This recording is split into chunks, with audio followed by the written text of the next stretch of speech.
Tapi nih, seperti hal yang umum terjadi, sebuah bangunan tua, apalagi yang kental dengan unsur sejarahnya, pasti sering tuh dikait-kaitin dengan hal-hal mistis. Assalamualaikum warahmatullahi wabarakatuh. Hai semuanya, saya Anggi. Thank you udah ngeklik video ini dan selamat datang di Gistor.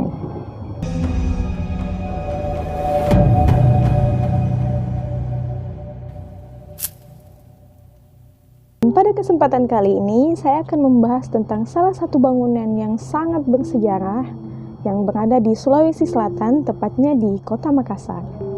Seperti apa sih ceritanya? Nah, tapi sebelum saya melanjutkan pembahasan tentang benteng ini, kalian yang lagi nonton boleh klik tombol subscribe dan nyalakan lonceng untuk mendapatkan notifikasi terbaru ketika saya upload video. Kalau udah, yuk langsung aja kita ke ceritanya. Check it out! Nah, jadi teman-teman, bangunan yang sangat bersejarah yang saya maksud tadi itu adalah Benteng Fort Rotterdam, yang dimana benteng itu letaknya di Sulawesi Selatan, tepatnya di Kota Makassar. Orang-orang Makassar pasti tahu tuh, benteng itu berada di dekat pantai, sekitaran pantai gitu deh pokoknya.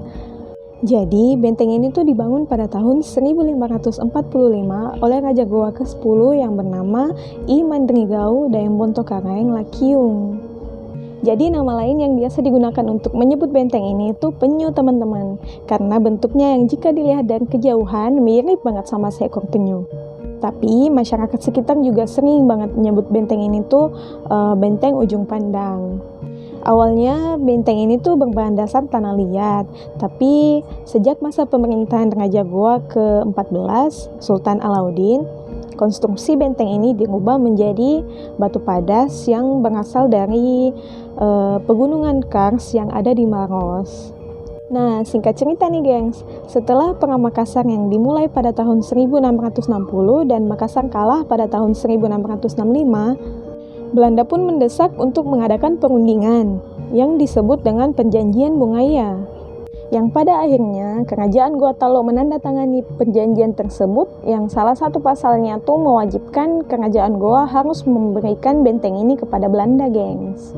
Nah, pada saat Belanda menempati benteng ini akhirnya berubah nama menjadi Fort Rotterdam. Benteng ini kemudian digunakan oleh Belanda untuk menjadi pusat penampungan rempah-rempah di Indonesia bagian timur. Tapi sebelumnya pada tahun 1834 sampai 1855, pahlawan nasional Indonesia Pangeran Diponegoro diasingkan sampai akhir hayatnya di tempat itu, guys. Jadi di benteng itu tuh ada uang tahanan untuk Pangeran Diponegoro. Pada tahun 1942 sampai tahun 1945, setelah jatuhnya Belanda merupakan masa pemerintahan Jepang di Indonesia. Benteng ini tuh dijadikan sebagai pusat penelitian pertanian. Pada tahun 1970, benteng ini tuh dikosongkan dan diserahkan kepada Departemen Pendidikan dan Kebudayaan untuk dirawat dan dilestarikan. Terus sejak tahun 1974, benteng ini dijadikan sebagai pusat budaya di Sulawesi Selatan.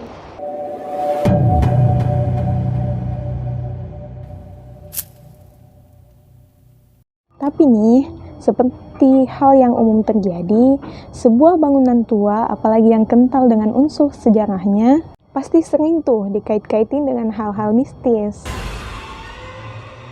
Nah, cerita pertama tuh datangnya dari beberapa pengunjung yang tadinya mau belajar sejarah, mau berwisata, tapi malah dikejutkan dengan hal-hal mistis seperti penampakan-penampakan atau wujud-wujud yang aneh yang muncul di tempat itu.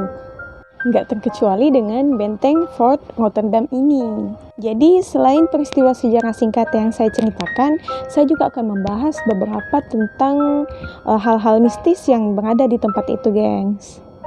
Ada nih salah satu pengunjung yang katanya sempat melihat tentara Belanda jalan gitu di atas benteng, tapi dadanya berlumuran darah, gengs. Nah, bayangin sendiri deh teman-teman, apa nggak lemes tuh dengkul? Dan pernah juga ada pengunjung lain yang nyeritain pengalaman mistisnya di tempat itu, namanya tuh Anca. Katanya pernah tuh Anca ada event malam-malam di benteng itu, dan kebetulan dia kebelet pipis dan langsung ke toilet kan. Pas si Anca ini pipis, dia ngerasa ada sosok bayangan yang berdiri di sampingnya. Dan gak lama kemudian ya si Anca langsung lari keluar kan, saking paniknya. Duh, kita aja yang nyeritain ini udah merinding banget, gimana si Anca ya. Dan kebetulan juga ada salah satu pemandu wisata di benteng ini tuh namanya Pak Rahim. Beliau bilang nggak sedikit masyarakat yang sering ngelihat penampakan di beberapa titik di benteng itu, gengs. Ya seperti tadi, wujudnya rata-rata menyerupai orang-orang Belanda pada zaman dahulu atau kadang juga menyerupai sosok-sosok yang lain gitu. Dan salah satu warga yang pernah mengaku sempat ngelihat penampakan di sekitaran benteng itu namanya Denny. Dan kebetulan Denny ini itu profesinya seorang pengamen, teman-teman. Jadi dia tuh sering banget ada di sekitaran benteng itu buat mangkal. Dia tuh katanya pernah ngeliat sosok wanita berpakaian putih panjang, tapi sosok itu cuma berdiri doang, matung gitu di salah satu lorong.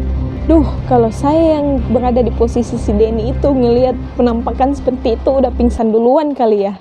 Dan yang paling menambah kesan horor dari tempat ini tuh adanya cerita tentang hantu Sumiati. Yang dimana Sumiati ini dikenal sebagai wanita yang cantik banget. Dengan rambut panjangnya yang indah, sampai-sampai banyak tuh laki-laki yang mau memperistri Sumiati. Dan singkat cerita, akhirnya Sumiati ini menjadi korban pemerkosaan, teman-teman. Nah, setelah kejadian itu, Sumiati selalu kepikiran dan gak bisa buat nahan malu sampai-sampai memutuskan untuk mengakhiri hidup di sekitaran benteng itu, gengs. Nah, dari kisah Sumiati inilah muncul larangan gak boleh pakai baju warna merah kalau lagi berada di sekitaran benteng itu, gengs. Tapi ini berlaku cuma untuk laki-laki aja ya. Karena kabarnya salah satu orang yang memperkosa Sumiati pada saat itu pakai baju merah, teman-teman. Tapi sebenarnya kisah ini tuh belum ada yang tahu bener atau enggak, dan nggak ada yang tahu juga siapa yang paling pertama nyebarin kisah ini.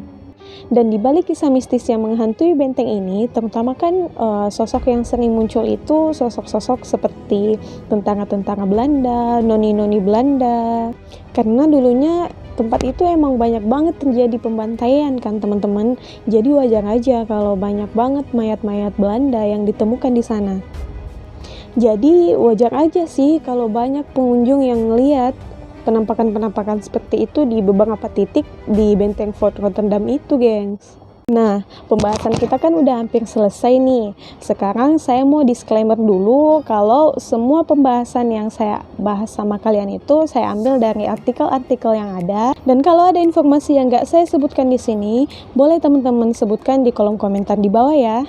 Saya juga mohon maaf nih kalau ada informasi yang kurang pas atau kurang jelas, teman-teman boleh langsung koreksi di kolom komentar ya. Nah, dari pengalaman dan cerita-cerita mistis yang sempat saya bawakan tadi, jujur serem sih. Tapi walaupun banyak cerita-cerita horor yang mewarnai Fort Rotterdam, benteng ini tuh terus ramai dikunjungi wisatawan loh. Khususnya buat mereka yang ingin belajar dan menikmati arsitektur bangunan yang khas masa kolonial Belanda. Saya pribadi udah beberapa kali ke sana, dan emang sih tempatnya tuh keren banget. Saking kerennya benteng ini sering banget dipakai untuk event-event besar seperti Makassar International Writing Festival atau Pesta Komunitas Makassar, atau bahkan event-event besar yang lain. Nah, buat teman-teman yang suka berwisata, benteng Rotterdam ini wajib banget dimasukkan dalam rencana perjalanan kalian ketika kalian berada di Makassar. Di dalam benteng ini tuh kalian akan berkeliling sambil menikmati keindahan arsitektur bangunannya. Di bagian tengah banyak terdapat taman-taman dan keren banget untuk dijadiin spot-spot foto teman-teman.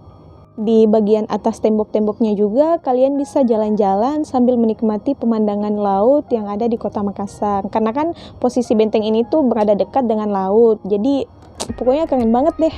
Dan gak lupa juga kalian bisa loh masuk ke dalam museum-museumnya. Di sana tuh banyak banget terdapat benda-benda peninggalan zaman dahulu. Gimana? Seru kan?